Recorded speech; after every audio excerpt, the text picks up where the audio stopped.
Let's talk a little bit about sustainability, because I know that you're also very active in sustainable designs and modeling.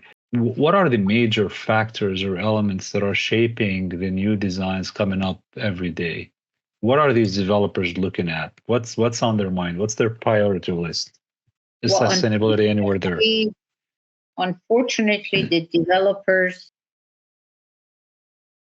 are looking for profit. That's it. That has not changed, and that is not going to, at least in the United States. I see that more and more, and I would love to meet a developer that would come to me and say, I don't care how much money I profit from this project. I want it to be a really decent, good project that's really beneficial to the end users. You haven't seen one yet? I have not seen one yet. Maybe they're out there, but I would say right now where we are, profit is really the bottom line.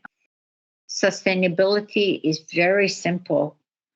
We really didn't need to go all the way around to come back to the simple needs of a building, to go to solar, to wind, everything that the nature can provide. And we're closing that off, and we're closing our buildings and using air conditioning or heating that could easily be accessible by passive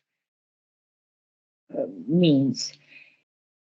And they are simple. They go back thousands of years in using wind and using sun. So sustainability, yes, it became the USGBC with their system of the rating system, gold, platinum, silver, and bronze, brought up this idea of it's great to do green buildings, but that also unfortunately became a marketing gimmick. And neuroscience in architecture, neuroscience for architecture, and neuroarchitecture, whatever we call it, we don't have a name for it that's proper right now. That could also become a marketing gimmick in this environment. But sustainability is it's really simple. It's really doable. And it doesn't have to be more expensive to design a building that is a green building or sustainable building than it is to do the traditional construction. When we bring up the idea of a green building or sustainable building, mostly the contractors feel a little intimidated because they have to exercise construction methods that they haven't used in the past. They're not accustomed or acquainted with. Yeah. Right. And that's just a fear. And once they get over that fear, they accept the idea, and they will enjoy the end result, as well as the architect, as well as the end users, as well as the client. Everybody benefits. It's just, you just have to get over that initial resistance. How about the governments? I mean, it always surprised me, because you know, on state or even local city level governments, you see that, for instance, state of California had that particular unanimous decision, I should say. I don't know if it was unanimous or not, but then it was, the direction of moving completely to electric vehicles by 2030, I believe. Was it 2030 or 2035?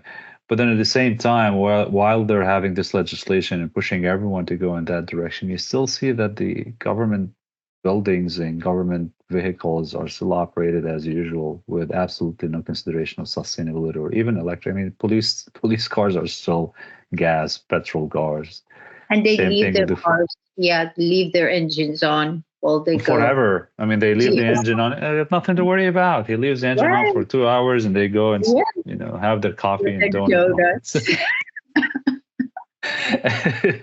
It keeps getting on my nerves because everywhere I go, I know. It's like, I see turn like that engine it's off. funny because there's a police car that usually right now I think the city of Irvine where I live and probably you as well, they have this every high school you go to there's a police car just staying there, and 90% of the times there's no one in the car, but the car is on.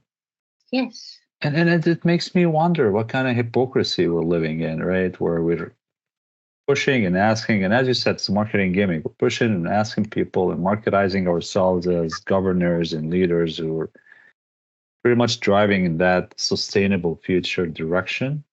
But at the same time, we're doing nothing to impose these regulations on the state and local. Start with ourselves as a government, right? Right.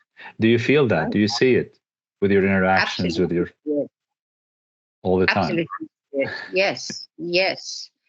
I would say, though, my younger clients are by far different than the older ones. Are they? They are conscientious of the environment. They care about the well-being of everyone involved. They are not so bottom line profit oriented. They really do care. And maybe I'm just lucky that I have those clients, but I would say age has a lot to do with it. My last project that I finished a few months ago, and it will come back, it's a franchise of flower shop. This young man started this flower shop business, and he has 3 of them right now, and it's going to franchise, and there'll be 200 more by the end of next year or so. A very young man. He's the one who found me because of my neuroscience background and sustainability. And he truly believes in that. He's a great business person, but at the same time, he's not really profit oriented, even though I'm pretty sure he's going to make a lot of profit once everything is done. But that is not his main goal. And I see that more and more in younger and more educated clients. And hopefully, because of course social media has a lot to do with this, and probably because of how much we spoke about this and how much media has been pumped into these particular directions. So something is probably sticking there, which is very interesting. I want to talk a little bit about your accolades and your awards that you received for your innovative work. First of all, what's the most innovative work that you've done? Something remarkable that you want to share with us? Each and every one of them is very important for some reason. This little old lady who's been my client for the past 20 some years, because I came across her daughter-in-law in the preschool of my son, and she was just retired, and she had lost her best friend, and my friend said, can you please help her with her house? Something that I wouldn't usually do, but I did in this instant, and he has made a huge difference in her life. And to this day, she sends me Christmas presents, and she still calls me if she needs to make any changes. And she talks about how her house has made her happier. So that to me is important. At the same time, there's the home franchise concept headquarters. There's a huge project where my design touched a lot of people on daily basis and made their lives a little better. In that project, I put some puzzles in the space, riddles, things that they wouldn't know until they figured it out. And then they knew. Something that I didn't advertise, something that I didn't tell anybody, something that was there. And once they figured it out, they're like, wow, I just figured this out. And one of the department heads told me that most favorite part of the design was the fact that I had the mission statement of the office. The first floor of the office was all glass, kind of like what you have in your background. And the sun would hit from the south and the west, and the shades came down. And the mission statement was in vinyl, clear on clear. But when the sun hit it, the shadow of it projected on these shades, and they could read it. So they would follow the mission statement all the way around during the day to read the whole thing. There was no other way that I could get them to read that mission statement. It's incredible. This is very, very creative. Beautiful. And I didn't tell them. I didn't tell anybody, and they figured it out. So there are things you can do. It's just how the mind works. It's just how my mind works at this point. Is that something you carry with you everywhere you go? So when you walk into a supermarket, your brain will be looking around and letting you, or actually just kind of triggering or alerting you that this is wrong, this should have been different, they should have done this here, they should have done that there.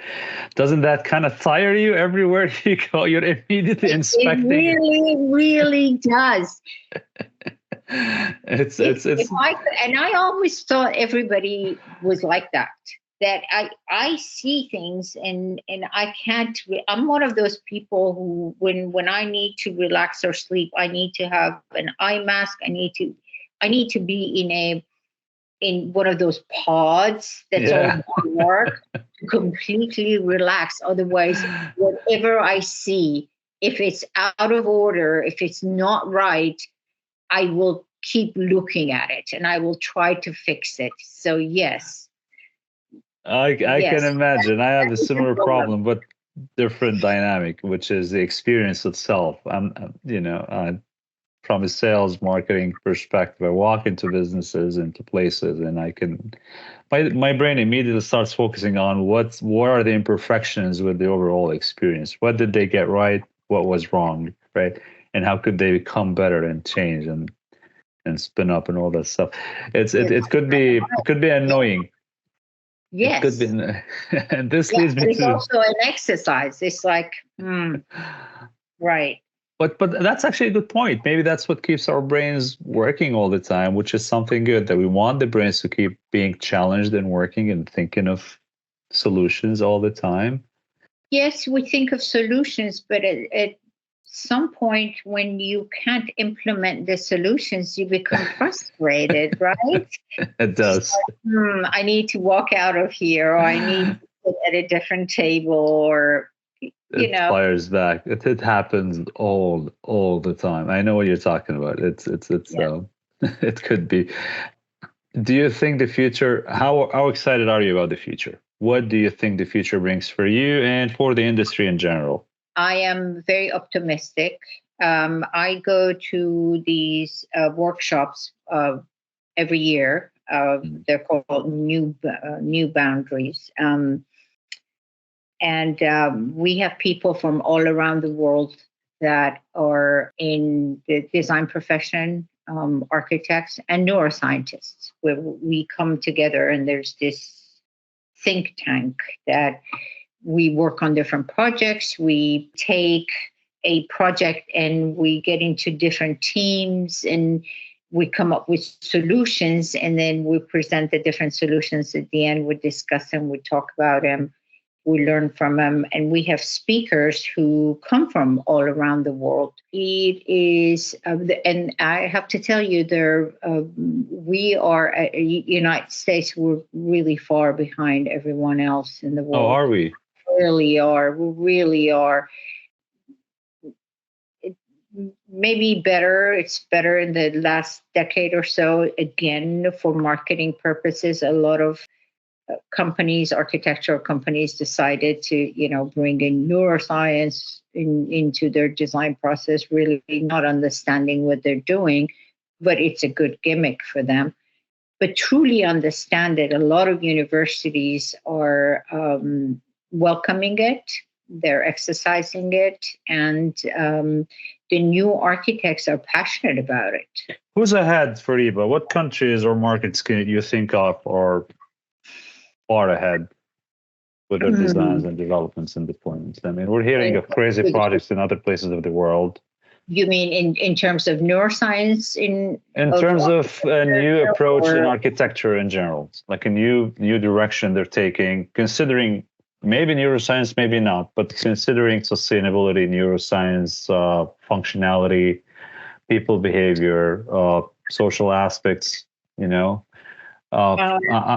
keep hearing about crazy projects happening in different places in the world. And I'm sure you're also coming across the news every now and then. Lions cutting deserts and I don't know, crazy stuff. Oh, like NEOM in Saudi, and all sustainable for, people who can afford it. They're make believe. They're like, I couldn't tell you that Dubai has the best architecture.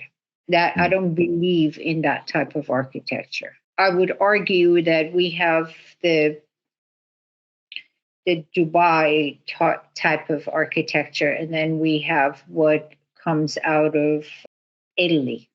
And I would say Italy maybe in neuroscience, just because they have a university who's teaching that right now. So I would assume that the architects that emerge from that school would have more of a knowledge and understanding of how actually design with the knowledge of brain in the background, as opposed to high rises that are glitzy and maybe pretty for some tastes. Defining good architecture, what is good architecture? To me, good architecture is what satisfies the needs of the end users. And it's our responsibility to find out what those needs are. It's not dictated to us by the client, because the client may not even know what the needs of the end users are. Maybe their objectives are different than the end users' welfare and well-being. What are the challenges that you think that we all face in adopting more and more of these revolutionary designs going into the future? I mean, I know the challenge in the United States because we're oriented by one concept only, which is monetary and profitable. Exactly. That's the one thing that comes to my mind is profit. I mean, if I can't sell my ideas to any client unless I can. I'll say it. Probably you can't say it. I say it to the airline company. You can't. No. The airline company is not going to hire me because I can't show them that it's going to make them money. Because they want to still build these super small boxes that are 3 floors up in a space of 500, 600 square foot, and then still sell it for $5 million. And the people who work in those offices don't want to be in those offices. No. And if they are, close to the edge, and there's this glass that I walked into an Irvine company's office. Is a broker friend of mine, and walked into his office, and I couldn't go a foot beyond the door because there's this glass that goes all the way down, and there's something in the back of my brain, my amygdala says, don't walk in any further than this. So, and they pay good money for this design. Yes, money. Yeah. Continues to be a major challenge going forward. I agree with you. It's ridiculous how far developers went in some areas in Southern California where we live.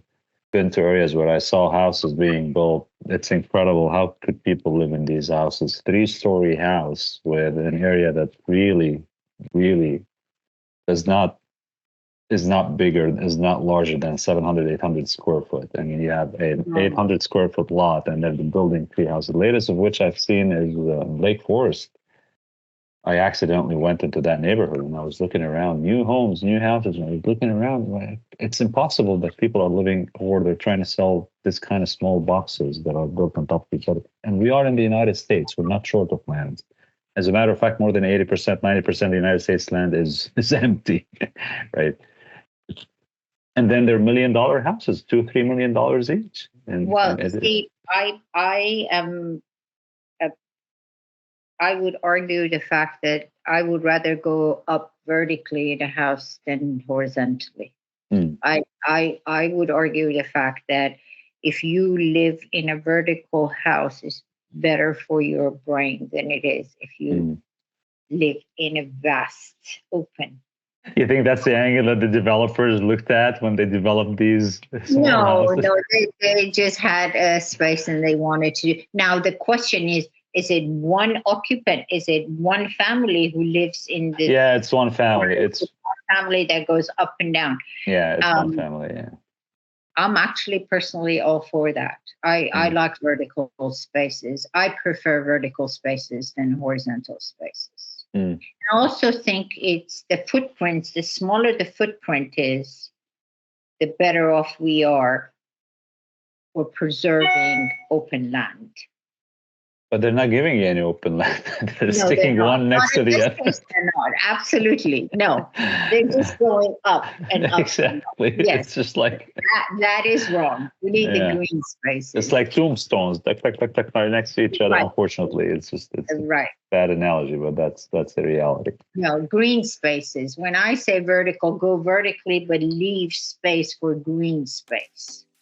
Well, this is a very exciting conversation that we're having here, Fariba. I need to thank you. I mean, this time check is we're already beyond our time, but it's super, super exciting. I wish you best of luck in your new projects, and I'd really want to continue to follow and promote some of your work on our channels as well, if you're okay Absolutely. With that.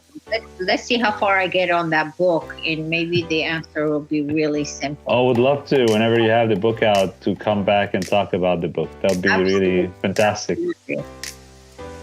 Well, thank you very much.